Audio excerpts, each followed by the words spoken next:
కీర్తనలు పాడుకుంటూ వెళ్తున్నారు. ఏమ్మా, ఇదే కదా చెప్పాను నేను. యెహోవా ఆశీర్వాదము ఐశ్వర్యం ఇచ్చును. ద్వితీయోపదేశకాండం 11వ అధ్యాయం 12వ వచనం. యెహోవా కన్నులు సంవత్సరాది మొదలుకొని సంవత్సరాంతం వరకు మన మీద ఉంటాయి. ఎవరైతే దేవునిలో నిలిచి ఉంటారో, ఎవరైతే దేవుని మార్గంలో నిలిచి ఉంటారో, దేవుడు ఏం చేస్తారంటే ఆయన కన్నులు ఆకాశం నుండి ఆయన ఏం చేస్తారంటే మీ కుటుంబాన్ని భద్రపరుస్తాడు. మీ చుట్టూ, మీ కుటుంబం చుట్టూ ఒక కంచెను ఆయన వేస్తాడు. మరి ఈరోజు నక్షత్ర పుట్టినరోజు. దేవుడు ఆ బిడ్డను ఎంతగానో బహుగా దీవించి ఆశీర్వదించునుగాక. బాలుడైన సమయాలు, బాలుడైన యేసు దేవునిదైందును మనుష్యులదైందును వర్ధిల్లుచున్నారు.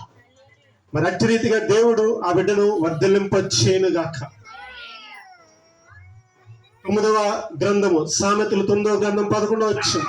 నా వల్ల నీకు దీర్ఘాయువు కలుగును, నీవు జీవించు సంవత్సరములు అధికములగును. యెహోవా యందు భయభక్తులు కలిగిన జ్ఞానమునకు మూలం.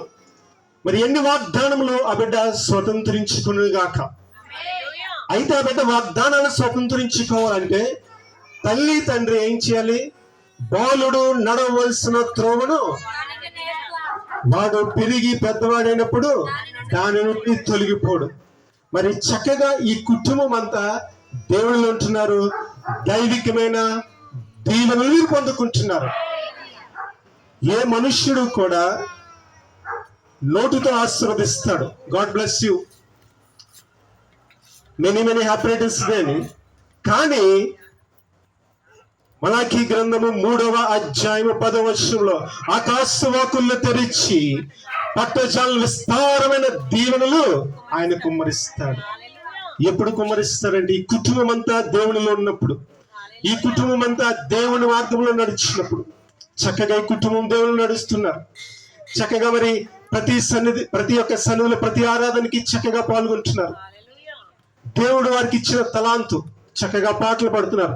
ఎప్పుడైతే మనము దేవుడిని మహింపరిచి గణపరిచామో, మనము దేవుని పని చేసామో, దేవుడు మన పని చేస్తాడు. దేవుడు కుటుంబాన్ని బహుగా దీవించి ఆశీర్వదించునుగాక. అదే రీతిగా మన మధ్యన ఉన్న దైవజనులు ప్రకాష్ గారు మరి గ్రీటింగ్స్ తెలియచేస్తారు. తదుపరి మనము వాక్యమును ధ్యానం చేద్దాం. మరి ఆయన వచ్చినప్పుడు అందరూ చప్పట్లు పెట్టి ఆయన ఆహ్వానిద్దాం.